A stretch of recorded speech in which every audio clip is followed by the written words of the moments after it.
ఓం మహాగణాధిపతయే నమః. ఓం గురుభ్యో నమః. ఓం శ్రీమాత్రే నమః. అరుణాం కరుణాతరంగితాక్షీం ధృతపాశాంకుశపుష్పబాణచాపాం అనిమాదిభిరావృతాం మయూకైః అహమిత్యేవ విభావయే భవానీం. శ్రీమాత్రే నమః. ప్రేక్షకులకి లలితాంబిక అమ్మవారి యొక్క అనుగ్రహం పరిపూర్ణంగా కలగాలని మనస్ఫూర్తిగా కోరుకుంటూ మనం ఈరోజు చెప్పుకోబోయేటువంటి టాపిక్ గ్రహాల యొక్క మార్పు. అందులో ముఖ్యంగా ధనాన్ని ఇచ్చేటువంటి శుక్రుడు ప్రస్తుతం గురువుతో కలిసి మిథునంలో ఉన్నాడు. 21వ తేదీ సెప్టెంబర్ నుంచి ఆయన కర్కాటకంలోకి మారుతాడు. శత్రు స్థానం అది శుక్రుడికి. అలాగే రవి కూడా మనకి చూసుకున్నట్లయితే ఈ యొక్క ప్రస్తుతం రవి కర్కాటకంలో ఉన్నటువంటి రవి 15వ తేదీ నుంచి సింహంలోకి తన ఓన్ హౌస్లోకి మారుతాడు. అంటే ధనాన్ని ఇచ్చేటువంటి గ్రహం శత్రుక్షేత్రంలోకి, పేరు ప్రఖ్యాతులని ఇచ్చేటువంటి గ్రహం ఈ యొక్క సింహంలోకి మారుతున్నందుకు ఎటువంటి ఫలితాలు ఉంటాయి, ఎటువంటి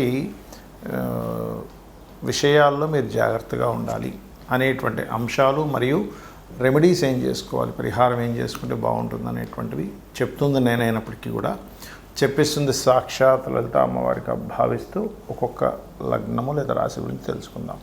వృశ్చిక లగ్నము, వృశ్చిక రాశి. మీ యొక్క లగ్నాధిపతి లాభంలో ఉన్నాడు, మంచిదే. అయితే ఇక్కడ మేజర్గా 2 శుభగ్రహాలు ధనస్థానాన్ని చూస్తున్నాయి కాబట్టి వృశ్చికం వారికి ధనపరమైనటువంటి విషయంలో ఖచ్చితంగా కొంత వెసులుబాటు ఫ్రీ అవ్వడం అనేటువంటిది ఉంటుంది.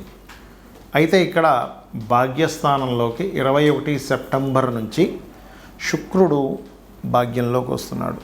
ఇది ఈ యొక్క స్థిర లగ్నాల వాళ్ళకి గమనించుకున్నట్లయితే శుక్రగ్రహం శుభగ్రహం భాగ్యంలో ఉండడం మంచిదే, అందులో ఎటువంటి సందేహం లేదు. అయితే స్థిర లగ్నాల వాళ్ళకి భాగ్యస్థానం బాధక స్థానం అవుతుంది కాబట్టి కొంతవరకు గురువుల ద్వారా లేకపోతే కొంత దేవతా దర్శనాలకు వెళ్ళినప్పుడు చేసే చిన్న తప్పిదాల వల్ల ఇంట్లో నిత్య పూజ సంబంధించిన విషయంలో చేసేటువంటి మిస్టేక్స్ వల్ల ఇబ్బంది వస్తూ ఉంటుంది. కావున వృశ్చికం వారు ఈ విషయంలో జాగ్రత్తగా ఉండండి. అయితే ఈ శుక్రుడు 21 సెప్టెంబర్ నుంచి ఒక 25 రోజుల పాటు అక్కడ ఉంటాడు. దాని తర్వాత రవి కనుక చూసుకుంటే దశమంలోకి దశమాధిపతి రావడం, ఇది చాలా గొప్ప విషయం. అయితే ఇది ఇలా ఉన్నప్పుడు ఏం జరుగుతుంది అంటే, మొట్టమొదటిగా చేసే ఉద్యోగంలో ఎప్పటి నుంచో గుర్తింపు రావట్లేదని ఇబ్బంది పడేటువంటి వారికి గుర్తింపు రావడము, ప్రమోషన్స్ రావట్లేదనేటువంటి ప్రమోషన్స్ రావడము, ఉద్యోగం రావట్లేదని ఇబ్బంది పడేటువంటి వారికి వేరే వేరే ప్రాంతాలకు వెళ్ళడం ద్వారా ఉద్యోగం రావడము అనేటువంటిది ఇస్తుంది.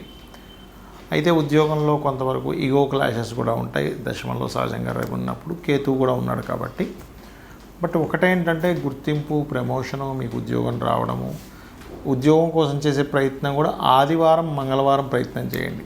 దశమ లాభస్థానాల్లో రవి కుజులు ఉన్నారు కాబట్టి ఇది ఒక రకంగా 2 పాపగ్రహాలు దశమ లాభాల్లో ఉండడం చాలా మంచిది. ఇక మీరు నిత్యము చేయవలసింది కాలభైరవ అష్టకము, దక్షిణామూర్తి స్తోత్ర పఠనం చేయండి, అన్ని విధాలుగా ఉంటుంది. చాలామంది నన్ను అడుగుతుంది ఏంటంటే, మీరు ప్రతి వీడియోలోని గోచారంలో గ్రహాలు మారడం కంటే కూడా జన్మజాతకం మోస్ట్ ఇంపార్టెంట్ అని చెప్తున్నారు కదా. అసలు జన్మజాతకంలో ఎలాంటి అంశాలు తెలుస్తాయని చాలామంది నన్ను అడుగుతున్నారు. ఎందుకంటే చాలామందికి జనరల్గా అలవాటు ఉన్నది ఏమిటంటే, మనం పాతకాలం నుంచి కూడా చూసుకున్నట్లయితే వార ఫలాలను మ్యాగజైన్స్లోని ఆ ఫలాలు ఈ ఫలాలు ఇవే చూస్తూ ఉంటారు. అంటే గోచారంలో మారిన గ్రహాల వల్ల ఈ ప్రభావం ఉంటుంది అనేటువంటిది. కానీ వాటికంటే అతి ముఖ్యంగా మీరు చూసుకోవాల్సింది మీ పర్సనల్ చార్ట్.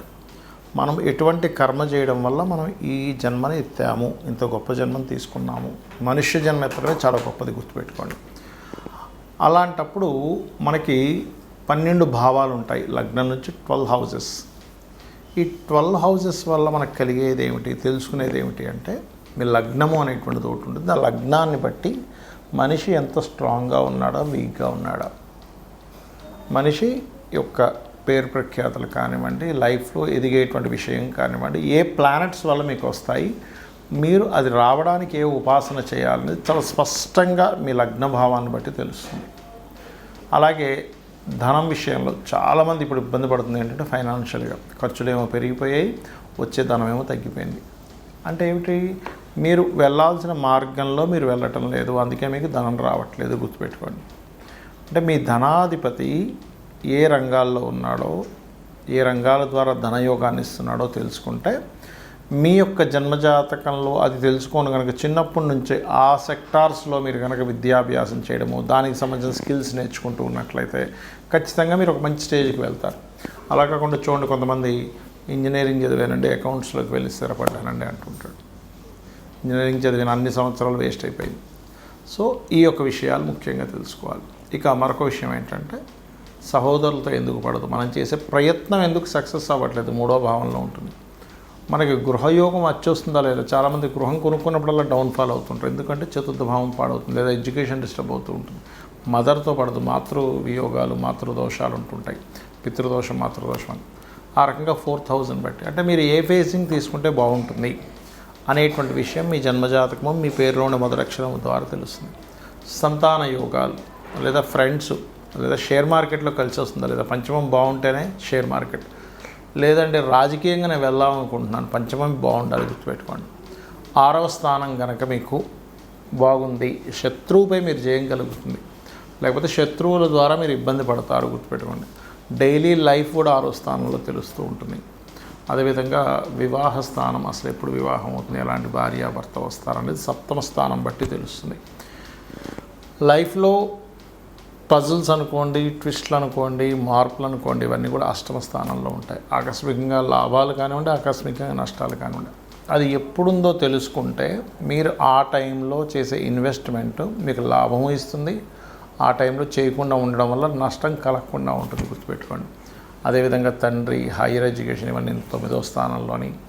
మరియు దశమం అనేటువంటిది మీ వృత్తిపరంగా చాలామంది తెలియక ఇక్కడ తిరుగుతూ ఉంటారు, ఇక్కడ నాకు జాబ్ రావట్లేదు, కానీ వాళ్ళ జన్మజాతకంలో వేరే రాష్ట్రానికో వేరే దేశానికి వెళ్తే అద్భుతమైన స్టేజ్కి వెళ్ళాలని రాసిపెట్టి ఉంటుంది. అది మనకి జన్మజాతకంలో తెలుస్తుంది, మీ పర్సనల్ చార్ట్లు. అలాగే 11వ స్థానం గెయిన్స్, అంటే వేటి వల్ల మీకు లాభాలు ఉన్నాయి, ఏ వ్యాపారం చేస్తే మీకు లాభం ఉంది, అసలు లైఫ్లో ఎందుకు మనం ఆనందించలేకపోతున్నాం, దానికి గల గ్రహం ఏమిటి, అసలు ఎందుకు అక్కడ స్ట్రక్ అయిపోయింది, మనం ఆనందించాల్సింది మనం ఎంజాయ్ చేయలేకపోతున్నాం. మీ ఇన్వెస్ట్మెంట్స్, మీ విదేశాలు, ఇవన్నీ 12వ స్థానంలో ఉంటాయి. ఇవన్నీ జన్మజాతకంలో ఉండేవి. మరి ఈ గోచార ఫలితాలు ఎందుకు చెప్పుకుంటున్నాం అంటే, సపోర్ట్.